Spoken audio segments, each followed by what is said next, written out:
Hello. Good evening, everyone. Am I audible to all of you?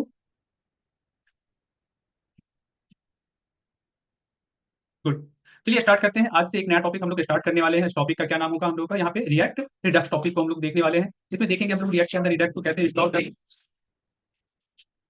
Redux को कैसे हम लोग इंस्टॉल करते हैं, उसके ऊपर हम लोग कैसे वर्क करते हैं, किस तरीके से रिडक्स हमारे लिए हेल्पफुल होगा। अभी हालांकि हम लोग जो कोड को देखेंगे, इसमें एक चीज देखने को मिलेगा कि रिडक्स अभी हमारे लिए लगेगा कि कुछ ज्यादा ही कोड लिख रहे हैं, कुछ काफी लेंदी कोड लिख रहे हैं। लेकिन धीरे धीरे ये चीज क्या होगा कि जब बड़े मात्रा में बड़ी जगह पे बड़ी बड़ी प्रोजेक्ट बनाना होगा, वहां पे ये कोड आपके काम को आसान बनाएगा। ठीक है, इससे पहले भी रिएक्ट के अंदर ये चीज को आप लोग एक्सपीरियंस किए होंगे कि कुछ कोड ऐसे थे जो आपको स्टार्टिंग में सीखने टाइम काफी हार्ड लगा था, लग रहा था कि काफी ज्यादा कोड लिखना पड़ा है। लेकिन जैसे जैसे हाँ प्रोजेक्ट के साथ में बताएंगे, छोटा सा भी प्रोजेक्ट भी बताएंगे बनाएंगे, उसके बाद प्रोजेक्ट भी बनवा देंगे अभी। लेकिन स्टार्टिंग तो हमें बताना ही पड़ेगा विदाउट प्रोजेक्ट। तो देखिए, सबसे पहले इसके लिए हम लोग चलते हैं अपने फोल्डर के ऊपर और एक यहाँ पे फाइल बना लेते हैं। कंट्रोल शिफ्ट एंड क्या कर देते हैं 15, क्या आ जाएगा रिएक्ट रिडक्स। रिएक्ट रिडक्स के नाम से एक जो है हम लोग फोल्डर बना लेते हैं। इसको ओपन करते हैं। इसमें खाली जगह पे राइट क्लिक कीजिएगा, शो मोर ऑप्शंस, और सबसे पहले ओपन विद कोड ऑप्शन पे जाइए। और इसमें क्या कीजिएगा आप लोग, जैसे ये ओपन हो जाए तो इसके अंदर सबसे पहले एक प्रोजेक्ट को इंस्टॉल कीजिएगा। कैसे इंस्टॉल करेंगे सबको पता है। क्या करेंगे यहाँ पे, क्या कमांड चलाएंगे एवरीवन,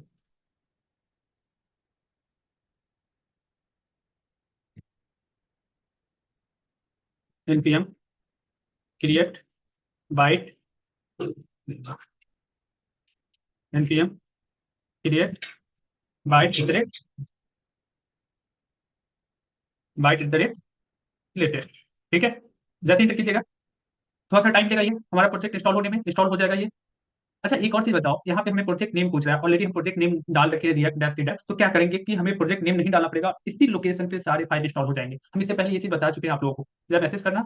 बहुत सही रहा क्वेश्चन। और कोई, तू दे दे, थोड़ा सा गड़बड़ हो गया लेकिन चलेगा।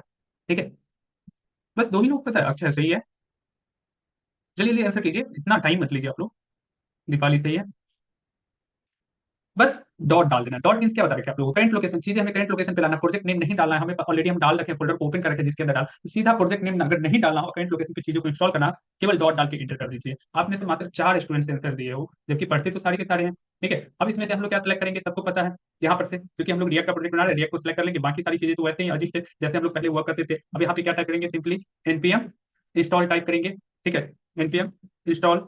ठीक है, एनपीएम इंस्टॉल करने के बाद जैसे हमारा प्रोजेक्ट इंस्टॉल हो जाए, तो यहाँ पे देखना इसको प्रोजेक्ट क्या। अच्छा एनपीएम इंस्टॉल क्यों करते हैं, क्योंकि देखो बाइट के थ्रू जब प्रोजेक्ट बनाते हैं ना, तो वो नोड पैकेज मैनेजर को अपने साथ लेके नहीं चला होता है। तो नोड पैकेज मैनेजर हमको इंस्टॉल करना होता है। विदाउट नोड पैकेज मैनेजर को हम लोग कुछ भी नोड, या सॉरी विदाउट नोड मॉड्यूल्स को तो हम लोग कुछ नहीं कर सकते। सारा नोड का जितना पैकेज मैनेजर रहता है किसके अंदर रहता है, नोड पैकेज नोड मॉड्यूल्स के अंदर होता है। ठीक है,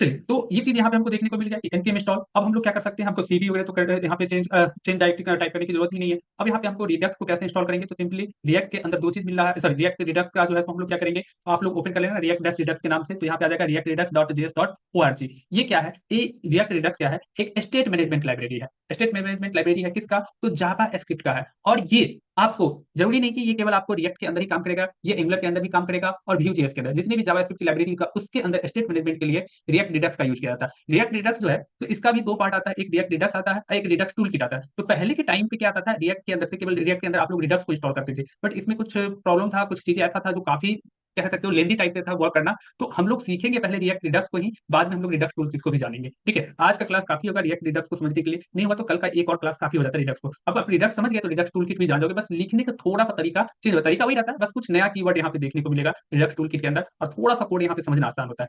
अभी क्या बता रहे हैं कि ये एक स्टेट मैनेजमेंट लाइब्रेरी है। ठीक है, क्या कहता है, जब आप state container for JavaScript application, क्या करा है कि जावास्क्रिप्ट एप्लीकेशन के लिए एक स्टेट कंटेनर है। स्टेट मतलब क्या होता है कि आप लोग देखिए यूज स्टेट का यूज किया हो।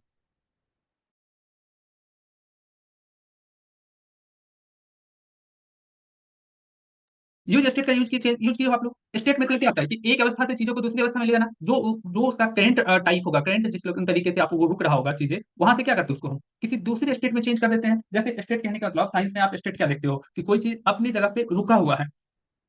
हाँ, update one things into multiple place. अरे वो तो है, रिडक्स के अंदर देखो, रिडक्स पहला काम तो क्या करता है कि स्टेट मैनेजिंग का काम करता है। ठीक है, अब स्टेट मैनेजिंग में पहले आप सिंपल से टर्म से ये समझो, आप थोड़ी सी चीजें जान रहे हो इसलिए एक चीज को मल्टीपल थिंग्स मल्टीपल प्लेस पे ले जाओगे, ये चीज तो हमें समझना है। लेकिन पहले तो ये समझो ना कि स्टेट मैनेजमेंट क्या होता है। आप सिंपल स्टेट चेंज कर देखते हो।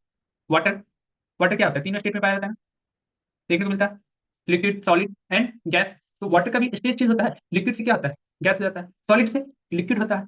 तो कुछ इसी तरीके का कि अगर हमारे पास कोई डेटा लिखा हुआ है कहीं पे, मान लो कि हमारे पास क्या है, एक साइन इन बटन है दिया हुआ, कोई ईमेल आईडी डाला किसी पेज पर, इसी पेज पे मान लो कहीं पे साइन इन का ऑप्शन हो, और क्या करे कि कोई यहाँ पे ईमेल आईडी डाला, जैसे कोई ईमेल आईडी डालेगा, ईमेल आईडी और पासवर्ड डाल के साइन इन पे क्लिक किया, तो वेबसाइट तो ये वेब ब्राउजर तो वही है, इसके अंदर क्या होता है, हमें नया वेब पेज ओपन किया जाता है, और जो पर्सन अपना अकाउंट आईडी पासवर्ड डाला उसी से रिलेटेड उसको पेज लॉगिन पे मिला है। कहीं ना कहीं हमारे वेब पेज का स्टेट चेंज हो गया, जो पहले किसी और पेज पे था अब कोई नया पेज में किया। ये भी जस्ट लाइक कह सकते हो कि स्टेट चेंज करती है। ठीक है, मान लो कि कोई वर्ड है जिसका कलर पहले से ब्लैक है, अब कोई बटन है जिसपे जैसे क्लिक किया उस वर्ड का कलर रेड हो गया, तो वो भी क्या है, स्टेट चेंजिंग हुआ। ठीक है, तो अब सोच लो कि सर ये सब तो हम लोग पहले भी कर चुके हैं, बड़े ही नॉर्मल तरीके से यूज स्टेट के थ्रू हम लोग यूज भी किए थे, यूज स्टेट के थ्रू तो वहां भी स्टेट चेंजिंग कर रहे थे। लेकिन यूज स्टेट क्या करता है कि आपके छोटे छोटे ऑप्शंस को, छोटे छोटे जहाँ पे स्टेट चेंजिंग से वर्क होते हैं वहां पे आपके लिए यूजफुल होंगे। लेकिन जब बड़े बड़े आपको स्टेट मैनेजिंग का वर्क करना होगा वहां पर आपको, और यूज स्टेट में एक और क्या था कि वो बस एक ही पेज पे काम करता था, जिस पेज पे भी वो वर्क कर रहा है उसी पेज के लिए वो इजिली वर्क हो जाता था। ठीक है, ऐसा नहीं है कि वो एक ही पेज के लिए काम करेगा और भी पेज पे वर्क कर सकता है, तो वो उसका क्या था नेचर, बाय डिफॉल्ट देखा जाए तो वो लोकली वर्क कर रहा था, जिस कंपोनेंट में हम वर्क कर रहे हैं, जिस कंपोनेंट में यूज स्टेट को यूज किए उसी कंपोनेंट के अंदर के चीजों को क्या करता, चेंज कर देता था, कलर वलर चेंज करना या जो भी चीज था, ट्रू है तो फॉल्स रिटर्न करवाना या टेक्स्ट का स्टाइल चेंज करवाना, कुछ भी इस तरीके का चीजें था। तो यूज स्टेट क्या कर रहा था, तो लोकली कर रहा था। ठीक है, जिस पेज पे उसी पेज पे।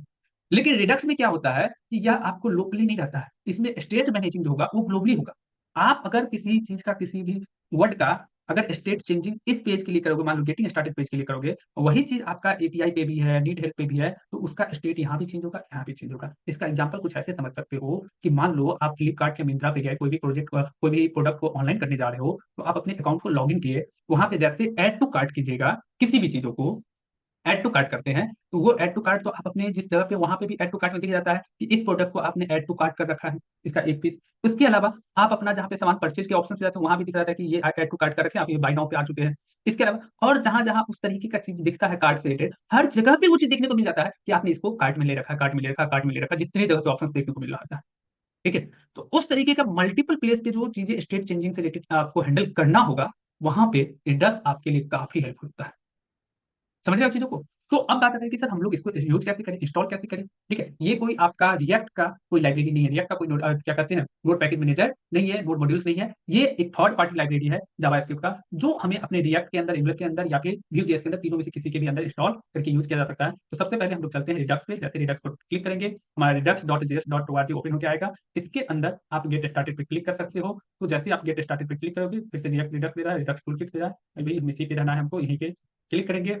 यहाँ से ऑप्शन देगा आपको npm install Redux JS toolkit दे रहा है, हमको केवल चाहिए npm इंस्टॉल रिडक्स और रिएक्ट रिडक्स, ये दो चीज हमको इंस्टॉल करना है। रिडक्स का कोड हमको इंस्टॉल करना है, हमको रिडक्स टूलकिट नहीं चाहिए, रिएक्ट रिडक्स ऐप।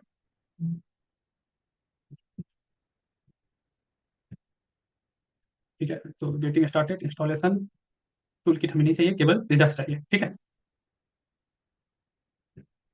एक काम करना ये सही है, npm install Redux React to Redux कर देना। हम बेसिक ही बताएंगे और छोटा सा प्रोजेक्ट भी करवाएंगे इसके ऊपर। ठीक है, क्लास थोड़ा सा लंबा चलेगा, उसके लिए कोई प्रॉब्लम नहीं। हाँ, ये रहा npm इंस्टॉल रिडक्स और npm इंस्टॉल रिएक्ट रिडक्स, ये दो चीज आपको इंस्टॉल करना है। टूल किट वाले को मत करना, redact JS slash tool kit नहीं करना है आपको, npm इंस्टॉल रिएक्ट रिडक्स और दूसरा कौन सा, npm इंस्टॉल रिडक्स, ये दो चीज को आपको इंस्टॉल करना है अपने प्रोजेक्ट में। तो सिंपली आप यहाँ पे लिख सकते हैं npm आई रिडक्स। ठीक है, क्या हम दोनों को एक साथ नहीं लिख सकते, दोनों को इंस्टॉल ही करना है हमको, तो बिल्कुल हम लिख सकते हैं मोर देन वन लाइब्रेरी, तो एक साथ हम इंस्टॉल कर ही सकते हैं, नोट मॉड्यूल्स को एक साथ इंस्टॉल कर ही सकते हैं। बस एक का npm आई, ये इतना तो सबके लिए रहेगा ही ग्लोबली, npm आई लिखो, इंस्टॉल लिखो, उसका रिडक्स हो गया, और रिडक्स के बाद क्या लिख देंगे हम लोग, रिएक्ट रिडक्स, ये दोनों को हम एक साथ लिख देते हैं, रिएक्ट रिडक्स, कोई प्रॉब्लम। दोनों को आप अलग अलग भी इंस्टॉल कर सकते हो, दोनों को एक साथ भी कर सकते हो। आप पैकेट डॉट जेसन में जाना, यहाँ देखना लाइब्रेरी डिपेंडेंसी के अंदर रिएक्ट है, रिएक्ट डॉम है, रिएक्ट राउटर हम लोग भी इंस्टॉल नहीं किया अभी तक, तो रिएक्ट राउटर डॉम अगर इंस्टॉल किया जाए तो उसको भी इंस्टॉल कर सकते हैं, लेकिन अभी हमें इसका रिक्वायर्ड नहीं है, तो हमको रिएक्ट और रिएक्ट डॉम, सॉरी अभी हमको क्या रिक्वायर्ड है, रिडक्ट और रिएक्ट रिडक्स देखना है, बस इंटर कर दीजिए। दोनों आपको थोड़ा सा टाइम लेगा, दोनों के दोनों इंस्टॉल हो जाएंगे, थोड़े से वेट कर लेना है आप लोगों को, ज़्यादा वेट नहीं करवाएगा ये। ठीक है, और किस कौन सा जो है सो प्रोजेक्ट बनाए हो मुंडो का, जैसे एपीआई का यूज कर, हम ऑलरेडी बता चुके हैं आप लोगों को।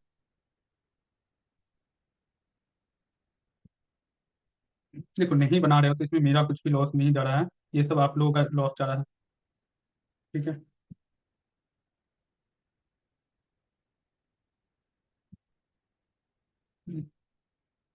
चलिए बहुत सही है दीपक, यस सर, विद्या टेंडर किसी बात भी जेसन का यूज नहीं किया। जेसन का यूज जब तक नहीं कीजिएगा क्या फायदा, हम पहले इससे पहले भी तो प्रोजेक्ट बना चुके हैं ना राकेश सर। जेसन ही तो मेन इसमें समझना था, जेसन का कितने अच्छे से यूज कर सकते हैं, क्योंकि आप इन द एंड आपको एपीआई पे ही ज्यादा करके काम जो रिएक्ट के अंदर कीजिएगा वो कहीं से एपीआई लाना और उसको प्रॉपर चलाना। तो मेरे पास अगर एपीआई नहीं है तो खुद से भी बनाना पड़ता हो।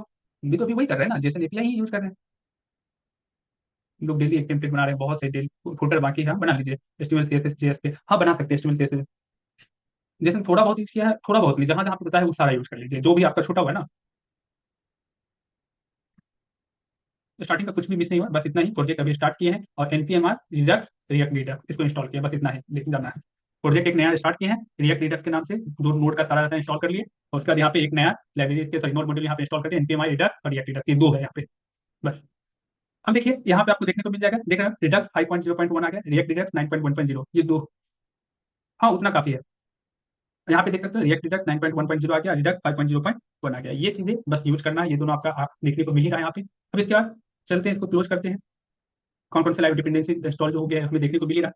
अब यहाँ पे क्या कर लेंगे हम लोग, एनपीएम रन डेव करके एंटर कर लेते हैं। एनपीएम रन डेव के बाद क्लोज कीजिए, यहाँ पे कंट्रोल क्लिक जिससे ओपन हो जाए, इसको छोटा करके छोड़ देते हैं।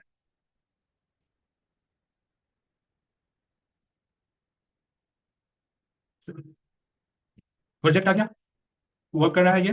अब हम लोग कहाँ चलेंगे, एसआरसी के अंदर, एसआरसी के अंदर F dot G S S, इसको डिलीट ही कर दीजिए, F dot C S S का कोई काम नहीं है हमें, इसको डिलीट कीजिए। इसके बाद index dot C S S में पूरे को कंट्रोल ए,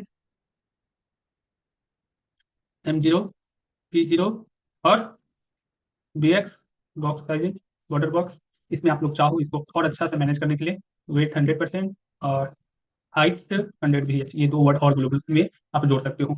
ठीक है, यूनिवर्सल सिलेक्टर के अंदर ये दो चीज़ें, बेसिकली आप ये तीन रखते हो काफ़ी है, लेकिन आप ये दोनों को भी रख सकते हो प्रोजेक्ट में, और अच्छे से चाहते हो कि आपके मन के अकॉर्डिंग रिस्पॉन्सिव बनाने टाइम प्रॉब्लम ना हो, तो वैसे कंडीशन के लिए इसका यूज कर सकते हो। देखो ना कभी कभी किसी किसी का प्रोजेक्ट थोड़ा सा लेफ्ट राइट में नीचे से एक स्क्रॉल बार आ जाता है, उससे बचने के लिए आप इसका यूज कर लेना। ठीक है, कभी कभी हाइट वगैरह भी कुछ प्रॉब्लम आ जाता है, इशू आ जाता है, तो वहाँ पे भी ये आपके लिए काफी हेल्पफुल होगा। अब देखना यहाँ पे मेन डॉट जेएसएक्स में हमें कुछ करना ही नहीं है, हमें कहाँ चलना है, एफ डॉट जेएसएक्स, यहाँ पे जो भी चीजें लिखा हुआ है सबको डिलीट करो, आर एफ सी। ठीक है, सिंपली सा। और आर एफ सी करते ही आपको यहाँ पे ब्लैंक फ्रैगमेंट में कन्वर्ट करना है। यहाँ पे हम लोग क्या करेंगे, H1 के अंदर टेलविंड इंस्टॉल कर दे क्या, थोड़ा सा अच्छे देखने के लिए टेलविंड को इंस्टॉल ही कर देते हैं।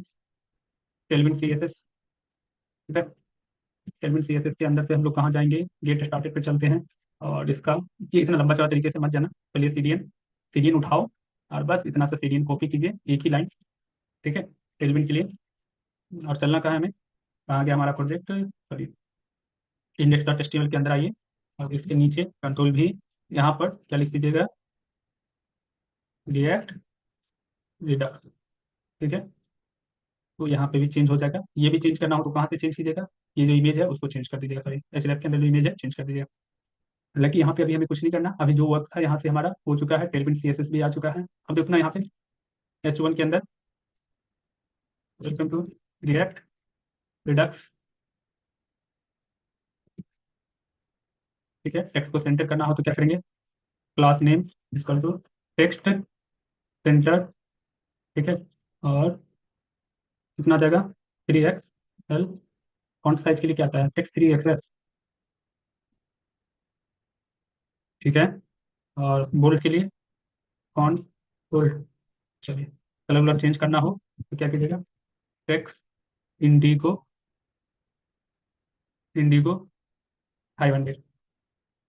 क्या चलेगा, बैकग्राउंड अगर कुछ रखना हो तो रख सकते हो आप लोग, लेकिन हमें बैकग्राउंड पे भी नहीं ध्यान देना है। अब आते हैं रिडक्स के लिए, रिडक्स के लिए क्या करना, एक कंपोनेंट बना लीजिए। ठीक है, फोल्डर कंपोनेंट्स नाम से, कंपोनेंट्स।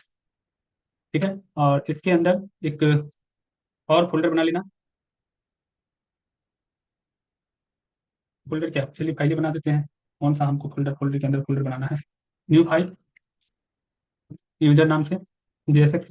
ठीक है, इसके अंदर हमें समझना है जरा एक चीज को, RFCE कीजिए। ठीक है, ब्लैंक रहने दीजिए, या डिप कर सकते हैं, चलो कोई नहीं, डिप लगा सकते हैं। ठीक है। इसके अंदर H1 के अंदर लिख देते हैं CNC वेब वर्ल्ड। ठीक है। अच्छा एक चीज बताओ, आप लोगों को प्रॉप्स पढ़ाए थे थोड़ा बहुत, ज्यादा नहीं, थोड़े बहुत पढ़ाए थे प्रॉप्स, प्रॉपर्टीज, जो आप एक कंपोनेंट से दूसरे कंपोनेंट के डेटा को पास करते हो जिसकी हेल्प से। किस कंपोनेंट से? तो पेरेंट्स कंपोनेंट का डेटा आप क्या कर सकते हो, चिल्ड्रन कंपोनेंट्स के अंदर पास कर सकते हो। H1 के अंदर अगर हम लिख रहे हैं तो यहाँ भी हमको क्लास में कुछ ना कुछ डालना ही पड़ेगा। टेक्स्ट मान लो कि हम लेफ्ट जो भी रहे, फॉन्ट आपको बोल्ड करना ही पड़ेगा। नहीं बोल्ड करोगे और टेक्स्ट का साइज को एक्सेल X2 एक्सेल कर देते हैं, तभी जाके ये टेक्स्ट हमें दिखेगा यहाँ पे। अच्छा ये हमारा टेक्स्ट नहीं दिख रहा है, इसके लिए क्या करेंगे? इवेंट नहीं, प्रॉप्स नहीं, प्रॉप्स पढ़ाएं, थोड़ा बहुत पढ़ाएं, ज्यादा उसका जरूरत ही नहीं पड़ा हमें। ठीक है, तो इसको कट कीजिए। मान लो कि हमें यहाँ पे वेलकम टू दिखाना है, और वो वेलकम टू हमें कहाँ पे लिखा हुआ आना चाहिए, इस जगह पर हम लिखा हुआ देना चाहते हैं। तो वैसे कंडीशन में क्या करेंगे? सबसे पहला काम, तो आप तो इस यूजर नाम के कंपोनेंट को यहाँ पे कॉल कर लीजिए। यूजर, जैसे यूजर लिखेंगे, देखो कंपोनेंट नीचे आ रहा है, टैब प्रेस कर देंगे। देखो पहले ये क्या कहते हैं इसको, एंगल ब्रैकेट स्टार्ट करेंगे यूजर, देखो ऊपर में कॉल हो गया ऑटोमेटिकली, हमें कुछ भी करने की जरूरत नहीं यहाँ पे, और इसको बंद कर देते हैं। तो एक चीज ध्यान दे सकते हो आप लोग, आपका यहाँ पे क्या हुआ, डेटा नहीं आया। तो जैसे बताए थे यूज नहीं किए थे। अच्छा ऐसा ही कुछ होगा, हमको क्लियरली ध्यान में नहीं है, कोई बात नहीं है, ये डेटा तो जाना चाहिए था।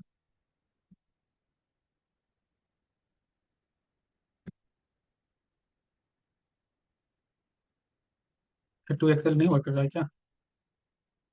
टेक्स्ट एक्सेल, एक्सेल एक्सेल सब वर्क करना चाहिए था। फॉन्ट बोल्ड, ये क्या हो गया?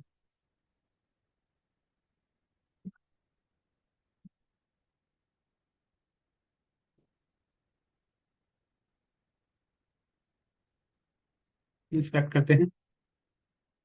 ठीक है, कंसोल। अच्छा ये इसको लिखने दो ना, ये जो प्रॉब्लम चाहिए वो तो बताओ, उसका तो सोल्यूशन बताओ, क्या दिक्कत है? कंपोनेंट यूजर डाटा,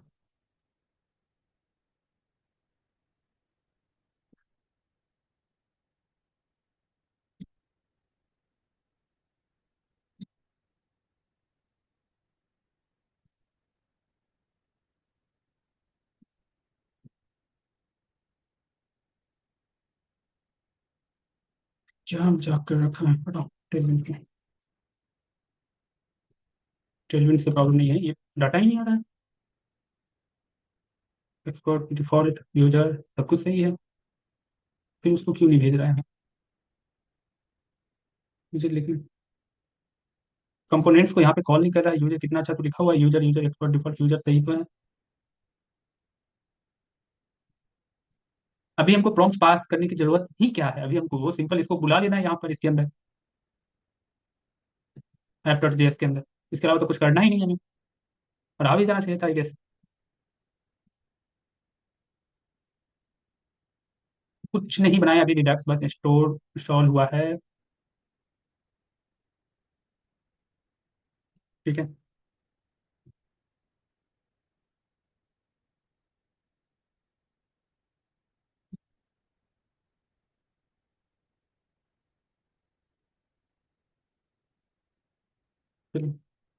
सिंपली यहाँ पे वेलकम टू रिडक्स एक तो है, और यहाँ पर हम प्लस 2 में CNC वेब टाइप करते हैं, सेकेंड लाइन ऑफ कोड ही नहीं ले रहा है।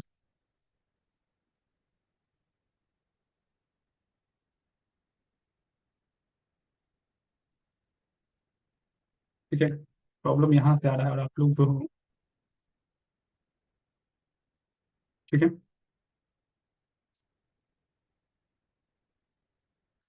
कंट्रोल D, बस एक ही लाइन का कोड आ रहा है, ये क्या इशू है? हो सकता है टर्मिनल का इशू हो। Control C, yes, npm run dev enter. चलिए, किस बात के लिए ये सब गुस्सा हो जाता है, ये समझ में नहीं आता है, छोटी छोटी चीज़ों पे आगे भटक जा रहा है।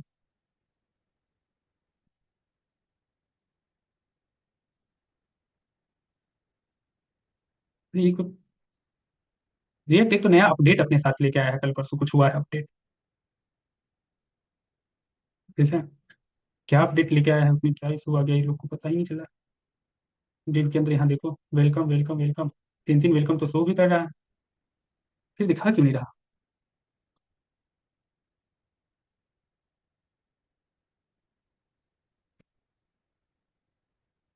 अरे,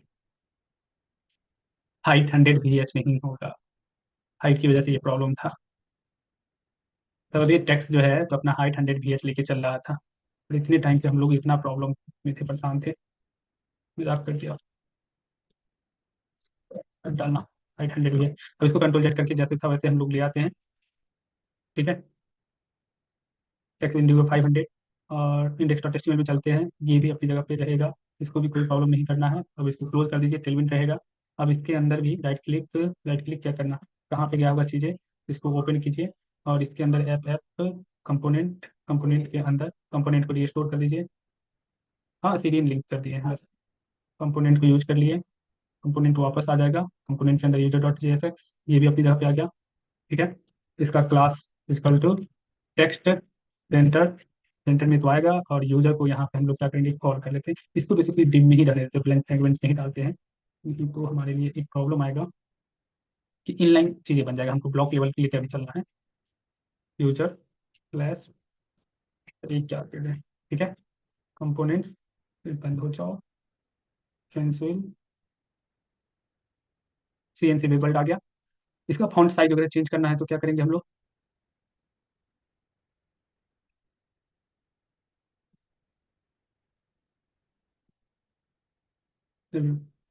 तो क्या आप बता रहे थे आप लोग की स्टडी यहाँ पे टेक्स्ट वगैरह नहीं, text to XL, 3 XL, SM सब लेता है।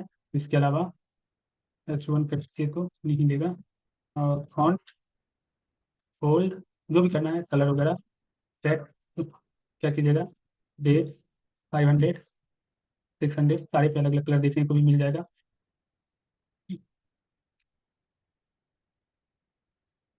कोड एक्सेप्ट कर दीजिए, बहुत अच्छा।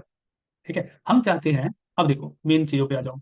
हम चाहते हैं कि यहाँ पे एक वर्ड दिखे जिसका जो स्टूडेंट को डिलीट करे। स्टूडेंट जिस भी नाम से आ जाए, राजू नाम से आए, मोहन नाम से आए, सोहन नाम से आए, जिस भी नाम से आए, वो सारे स्टूडेंट को इसके अंदर का एक वर्ड हो जो आपको welcome to CNC web world पता है। Welcome Ramesh, welcome Sohan, welcome Mohan, जो भी हो नाम, सबका यहाँ पे नाम दिखे। या फिर मान लो कि यहाँ पे रोहन लिख रहा है, तो यहाँ पे हमको वेलकम लिखना नहीं है, ये वेलकम कहाँ से लाना है, यहाँ पे एक वर्ड को हम सेट कर देंगे। वो वर्ड आपको एज ए प्रॉप्स पास करना है, और उसके प्रॉप्स के थ्रू यहाँ पे इसके ऊपर दिखा देना है। कैसे कीजिएगा, इसके लिए सिंपल सा यहाँ पे एक डेटा बना देना। ठीक है, कॉन्स्ट डेटा नाम से आप इसका वैल्यू आप क्या डाल दीजिएगा, वेलकम डाल दीजिए। ठीक है, अब इस वेलकम को कहाँ पे पास कीजिएगा, ठीक है,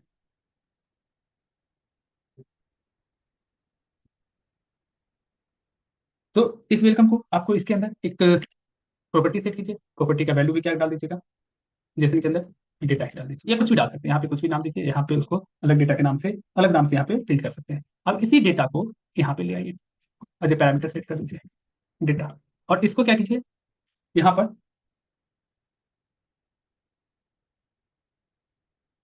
पास कर दीजिए डेटा। ये कुछ लॉन्ग वर्ड सा भी हो सकता है। देखो अभी आपको लग रहा है कि सर यहाँ पे हम डायरेक्टली एक में ही क्यों नहीं डाल देते, यहीं पे वेलकम क्यों नहीं लिख देते, लेकिन यही वेलकम आपको 10 कंपोनेंट में कॉल करना पड़े, और वेलकम ही नहीं रहेगी, 10 लाइन का वर्ड रहे, तो क्या वो 10 कंपोनेंट में जाकर के 10 लाइन का अलग से वर्ड लिखोगे, सेम वर्ड को 10 जगह पर? और सबका मेन देखो, सब पास होके कहाँ रहा है, सारा कंपोनेंट कॉल कहाँ किया जा रहा है, जो आपका मेन पेरेंट कंपोनेंट होगा उसके अंदर। तो इसका इसके अंदर जो डेटा पास करेंगे, जैसे जेसन API बनाए थे उसी दिन, तो इसके अंदर जो डेटा पास करना होगा ना, वो डेटा को क्या करोगे, किसी न किसी वेरिएबल के अंदर स्टोर कर लोगे। जरूरी नहीं कि मेरे पास एक ही डेटा है, तो ये आपको देखो एक वर्ड आप एक स्ट्रिंग स्टोर कर लिए डेटा नाम के वेरिएबल के अंदर। ठीक है, तो वेलकम CNC वेरिएबल हो गया। आपको इससे ज्यादा भी डेटा तो स्टोर करना पड़ सकता है कभी। ठीक है, मान लो कि एक ऑब्जेक्ट ही स्टोर करना पड़ जाए। ठीक है, अभी के लिए हम इतना ही स्टोर किए, लेकिन हो सकता है कभी आपको एक ऑब्जेक्ट स्टोर करना पड़ जाए जिसमें ग्रीट कर देते हैं, फिर क्या करते हैं, सिंपल सा ग्रीट इंटू वेलकम। ठीक है, अलग अलग ग्रीट हो सकता है, डे में गुड मॉर्निंग रहेगा, मॉर्निंग में 12 बजे से पहले क्या रहेगा, गुड मॉर्निंग, गुड आफ्टरनून, इस तरीके से गुड इवनिंग, इस तरीके से 3 अलग अलग ग्रीट को देना हो, अकॉर्डिंग टू टाइम चेंज होती रहे, वहाँ पे अलग अलग ग्रीट हमको यहाँ से डाल के कॉल करना पड़ेगा। ठीक है, तो अभी हम सिंपल सा यहाँ पे वेलकम नाम का ही ग्रीट पास कर देते हैं। क्लियर, सिंपल सा वेलकम नाम से एक ग्रीट पास किए, और वो वेलकम कहाँ चला जाएगा, यहाँ पे आ जाएगा, चला जाएगा। अब देखो यहाँ पे नहीं आएगा, दिस टाइम नहीं आएगा, दिस टाइम इधर आएगा। क्यों एरर आया, कोई बता सकते हो एवरीवन? किस लिए एरर आया?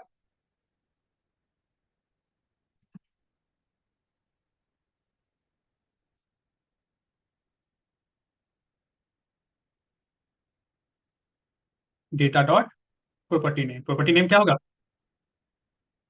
अरे प्रॉपर्टी नेम तो दीजिएगा, क्या है, ग्रिड है ना, ग्रिड टाइप कीजिएगा तभी तो, डायरेक्टली तो वेरिएबल के अंदर स्टोर नहीं कर रहे हैं ना। ठीक है,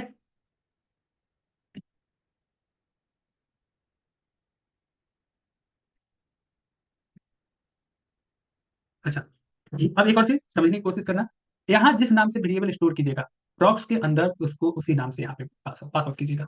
वेरिएबल जिस नाम से बनाइएगा प्रॉक्स के अंदर उसी नाम से यहाँ पे पास कीजिएगा। इसके अलावा प्रॉक्स का जो आपका प्रॉपर्टी जो यहाँ दीजिएगा, प्रॉक्स का जो भी यहाँ पे नाम दीजिएगा, डेटा दिए या डेटा वन दिए, कुछ भी दे दिए, प्रॉक्स ही केवल दे दिए, कई लोग यहाँ पे प्रॉक्स लिख देते हैं। तो अगर यहाँ से आप इसको एज ए प्रॉक्स पास कर रहे हैं, ठीक है, ये प्रॉक्स नॉर्मल सा, ठीक है, अगर प्रॉक्स सेट कर रहे हैं तो इसको यहाँ पे एज ए प्रॉक्स ही कॉल करना पड़ेगा। ठीक है, और यहाँ पे प्रॉप्स के रूप में कॉल कर रहे हैं तो यहाँ भी डेटा डॉट नहीं है, तो प्रॉप्स डॉट है। ठीक है, बट लोग क्या करते हैं, आपको डेवलपर क्या करते हैं, चीजों में कंफ्यूजन ना हो इसलिए एक ही तरह का नाम देखना, यहाँ भी जो एक ही नाम है जो वेरिएबल में पास किए वही नाम यहाँ कॉल कर लेंगे, वही नाम यहाँ पे प्रॉपर्टीज नेम में डाल देंगे, उसी को यहाँ पे पैरामीटर के रूप में सेट करेंगे और उसी पैरामीटर को यहाँ पे कॉल भी कर लेंगे। अगर वैल्यू है ऑब्जेक्ट के अंदर है तो डॉट वैल्यू, अगर यही चीज मेरा किसके अंदर होता, एरे के अंदर होता, तो इंडेक्स नंबर के थ्रू कॉल कर लेते हैं, दोनों काम कर सकते हैं। तो एक चीज ध्यान देना, अब यहाँ पे इंडेक्स को समझने के लिए अब एक और चीज समझना, ये तो आप समझ रहे प्रॉप्स को, ठीक है, ये प्रॉप्स को इजीली समझ रहे हो यहाँ पे। अब यहाँ पे क्या समझना है आप लोगों को, ठीक है, तो ये भी क्लास कुछ दिन में स्टार्ट होगा, सॉरी। अब यहाँ से आपको क्या समझना है कि हम जो ये प्रॉप्स को जो पास कर रहे हैं ना कभी भी, वो पेरेंट कंपोनेंट से चाइल्ड की ओर पास करते हैं। लेकिन अगर हम कहें कि नहीं आप चाइल्ड में यहाँ पे चीजें लिखो और इसके ऊपर पास करो पेरेंट के अंदर, क्या ऐसा कर पाओगे एवरीवन? ऐसा कर पाओगे आप लोग? नहीं कर पाओगे, ये आपको होगा ही नहीं, ये वर्क ही नहीं करेगा। तो यहीं पे इसी कंडीशंस में आता है कि प्रॉप्स को हम लिखे कहीं भी किसी भी चिल्ड्रेंस के अंदर लिख दे, प्रॉप्स डीलिंग जो होता है किसी भी चिल्ड्रेंस के अंदर, चिल्ड्रेंस के अंदर चिल्ड्रेंस बनते जा सकता है, इसके अंदर तो और भी कोई दूसरा कंपोनेंट्स पास कर सकते हैं ना, तो वो क्या हो जाएगा, इसका चिल्ड्रेन देगा, उसके अंदर कोई और कंपोनेंट्स को पास किया तो वो उसका चिल्ड्रेन हो गया। तो यानी कि एक चिल्ड्रेन के अंदर दूसरा, दूसरे के अंदर तीसरा, तीसरे के अंदर चौथा चिल्ड्रेन लिख सकते हैं। और ये प्रॉप्स जो है आपको हो सकता है कि इसके ऊपर पास किए हो तो इसके थ्रू आप क्या करोगे, यहाँ भी कॉल करोगे, फिर उसके अंदर वाले चिल्ड्रेन के अंदर, फिर उसके अंदर चिल्ड्रेन के अंदर, और सबसे लास्ट वाले पे जाकर के, यानी कि प्रॉप ड्रिलिंग उसको कहते हैं, लास्ट वाले चिल्ड्रेन के अंदर जाकर के इसके वैल्यू को कॉल करना होता है। तो इस तरीके से कर सकते हो, लेकिन ये जो प्रॉप्स का जो वैल्यू जो भी डाटा वगैरह जो सेट किए हो, ये सबसे चिल्ड्रेन का सेट करे और उसको कॉल करेंगे यहाँ पेरेंट्स पर, तो वो क्या होगा, पेरेंट्स के ऊपर कॉल हो ही नहीं पाएगा। तो वैसे कंडीशंस में ही मेरे पास क्या आता है, रिएक्ट रिडक्स आता है। वो कहता है कि हम आपके किस प्रॉब्लम को सॉर्ट आउट करते हैं, ये चीज मेरे ऊपर आप छोड़ दो। ठीक है, तो इस चीजों को हम ऐसे ही रहने देते हैं, इसको आपको समझने के लिए हम इस पर कोई भी चेंजिंग नहीं कर रहे हैं, इसको ऐसे ही रहने देते हैं। अब चलते हैं हम लोग जरा रिएक्ट रिडक्स। रिएक्ट रिडक्स को हम लोग इंस्टॉल कर चुके हैं, इसमें हम लोग को कोई प्रॉब्लम नहीं, हम लोग प्रॉप्स को समझ गए, प्रॉप्स में डेटा को कैसे क्या करते हैं, पेरेंट्स से लेकर के चिल्ड्रेन की ओर सेंड करते हैं, ये भी चीज समझ गए। लेकिन हमें क्या करना है कि चिल्ड्रेन से पेरेंट्स की ओर सेंड करना है, तो वहां पे हमें कौन काम में आने वाला है, रिएक्ट रिडक्स आने वाला है। इसके अलावा आपको कहीं भी किसी भी तरीके के ग्लोबली एक ही डेटा को मल्टीपल पेजों पे कॉल करना हो तो भी आपको क्या करना पड़ेगा, रिएक्ट रिडक्स ही काम में आएगा। तो चलिए सबसे पहले रिएक्ट डिडक्ट को अगर बनाना हो तो रिएक्ट डिडक्ट के अंदर के कुछ मेथड, कुछ जो इसके लिखने के जो तरीके होते हैं, सिंटेक्स होते हैं, उनको हमें पहले देखना पड़ेगा कि डिडक्ट को लिखने के लिए सबसे पहला सिंटेक्स हम लोग यूज क्या करते हैं। तो सबसे पहला सिंटेक्स हम लोग के लिए क्या करना पड़ेगा, जो आपको इंपोर्ट करना पड़ेगा किसको, रिडक्ट को। लेकिन रिडक्ट के अंदर से क्या इंपोर्ट करते हैं, रिएक्ट के अंदर से रिएक्ट इंपोर्ट करते हो, या फिर इसके अंदर से कभी आपको जरूरत पड़ जाता है यूज स्टेट का, तो आप उसको भी कॉल करते हो ना, यूज स्टेट को भी कॉल कर लेते हो। अभी हमें रिक्वायर्ड नहीं है तो अभी हम रहने देते हैं यूज स्टेट को। तो अभी हमको क्या चाहिए, इंपोर्ट करना है इस चीज को। तो क्रिएट स्टोर नाम के एक मेथड को आपको स्टोर करना होगा, मेथड कह लो या फंक्शंस कह लो, उसको कॉल करना पड़ेगा। हालांकि ये अब बंद कर दिया गया, लेकिन अभी हमको सीखने के लिए इसको लेके चलना पड़ेगा। क्रिएट स्टोर हुक कर को भी कॉल कर सकते हो, और नहीं तो ये तो रिएक्ट रिडक्स के अंदर आएगा, लेकिन हमको किसके अंदर से कॉल करना है, रिडक्स के अंदर से। हमें डायरेक्टली अभी रिडक्स के ऊपर चलना है। ठीक है, हम लोग दो लाइब्रेरी इंस्टॉल किए हैं, रिडक्स और रिएक्ट रिडक्स दोनों को, लेकिन हमको अभी सीखना रिडक्स को।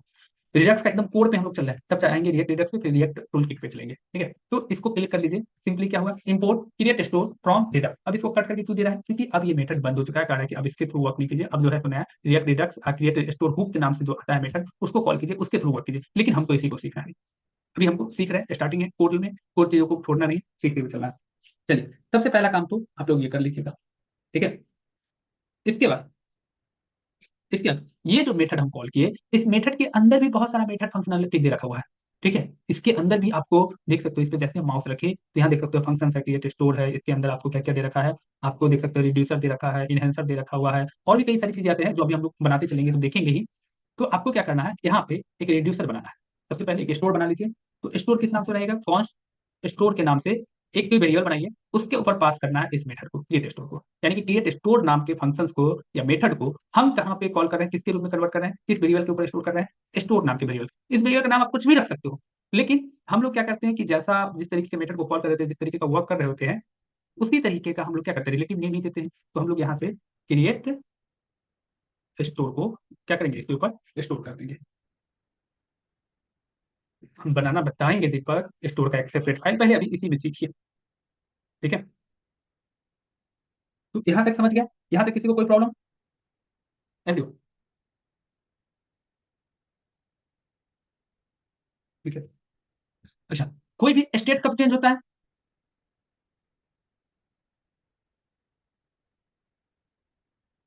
ये बताना कि कोई भी स्टेट कब चेंज होता है। जब कुछ एक्शन होता है तभी तो उसका रिएक्शन होगा। साइंस का क्लिक पे, हाँ क्लिक पे सही है, क्लिक पर चेंज होता है, या चेंज ऑन चेंज इवेंट हो गया, कोई भी इवेंट को अप्लाई करते हो तो क्या होता है, स्टेट चेंज होता है। ठीक है, पेज को लोड होते हुए भी तो स्टेट चेंज होता है ना, देखते हो ना कि पहले से कुछ और आता है, एक टाइम सेट कर देते हो, उस टाइम के बाद अगर 2 सेकंड 15 सेकंड का हम टाइम सेट कर दे तो उस पर्टिकुलर टाइम के बाद भी तो स्टेट चेंज हो सकता है। पेज लोड पर भी कुछ ना कुछ स्टेट देखने को मिलता है। तो हम क्या करते हैं कि बेसिकली हम लोगों को सबको पता है, क्लिक ऑन क्लिक नाम के इवेंट पर जो है तो हम लोग क्या करवाते हैं, स्टेट चेंज कर लेते हैं। तो चलो ऑन क्लिक नाम के इवेंट पे ही अभी के लिए हम लोग स्टेट को चेंज करेंगे, तो इसके लिए एक बटन बना देते हैं। बटन में कोई प्रॉब्लम है किसी को? बटन क्लिक मी के नाम से एक बटन बना दिए। ठीक है, और इस बटन पे क्या करना है कि आपको आपको स्टेट चेंज करवाना है। क्या स्टेट चेंज करेंगे भाई? ठीक है, आपको सिंपल सा एक स्टेट चेंज करवाना है। ऑन क्लिक नाम से एक क्लिक करते हैं स्टेट चेंज होना चाहिए। किस तरीके का स्टेट चेंज होना चाहिए, तो ऑन क्लिक नाम का इसके ऊपर इवेंट अप्लाई कर दीजिए, और इस इवेंट पर कॉल बैक फंक्शन के अंदर, कॉल बैक फंक्शन के अंदर क्या करना, आप लोग देखो ये क्रिएट स्टोर को कहाँ स्टोर किए हो, स्टोर नाम के वेरिएबल के अंदर। अब हम क्या बताया कि इस ये क्रिएट स्टोर जो मेथड है ना, ये अपने अंदर भी कई सारा मेथड लेके चल रहा होता है, जिसके अंतर्गत आपको रिड्यूसर देखने को मिलेगा, डिस्पैच देखने को मिलेगा, और भी कई सारा मिलेगा। तो आपको यहाँ पे क्या करना है कि स्टोर के अंदर से डिस्पैच नाम का मेथड पास आउट कर देना है। ठीक है, किस नाम का मेथड पास करना है, डिस्पैच नाम का। ठीक है, और जैसे ही डिस्पैच नाम का मेथड पास कीजिएगा, ये क्या है, एक फंक्शन है। डिस्पैच क्या है, एक फंक्शन भी कह सकते हो या मेथड कह लो, दोनों से कुछ भी कर लो। इस पर हम एक एक्शन अप्लाई करेंगे। इस पर क्या करेंगे कि अगर क्लिक मी तभी वर्क करेगा। ठीक है, क्लिक मी का जो टाइप है, छोड़ो, क्लिक मी तभी वर्क क्या करेगा, इस पे क्या कर दो, एक टाइप सेट कर दो कि ये टाइप किसका होगा, लॉगिन होना चाहिए। डिस्पैच क्यों इंपोर्ट करें, हम सारी चीजें बता रहे हैं कि क्रिएट स्टोर को ही इंपोर्ट कर ले, इसी के अंदर सारी चीजें हैं, मेरा तो बात खत्म। ठीक है, डिस्पैच इंपोर्ट करना ही नहीं है, काम कर जाएगा ऐसे ही। रिडक्स टूल की थोड़ी ना है कि डिस्पैच को भी इंपोर्ट करना पड़ेगा। इस पे क्या कर दीजिए, लॉगिन नाम का टाइप एक अप्लाई कर दीजिए, लॉगिन टाइप को। ठीक है, अब ये बताएंगे एक्शन कब ये काम करेगा, जब लॉगिन पे रहेगा तो ये क्लिक में क्या करेगा, कुछ हमें रिजल्ट प्रोवाइड करेगा। अगर हमारा एक्शन क्लिक लॉगिन नहीं होगा, अगर हम बटन पे क्लिक कर रहे हैं और जो भी डेटा हम एक्शन को पास करेंगे, एक्शन अभी ऊपर में जस्ट इसके ऊपर अभी हमको पास करना है रिड्यूसर के अंदर, तो वहां पे देखना कि अगर हम लॉग आउट रख देंगे तो ये बटन कुछ भी रिजल्ट नहीं देगा। अगर रिजल्ट देगा भी तो हम कंडीशन डालेंगे, उसके बेस पे रिजल्ट देगा, नहीं तो लॉगिन जो है तो लॉगिन के बेस पर जो भी रिजल्ट हमको अप्लाई करेंगे वो लॉगिन वाला रिजल्ट देगा। ठीक है,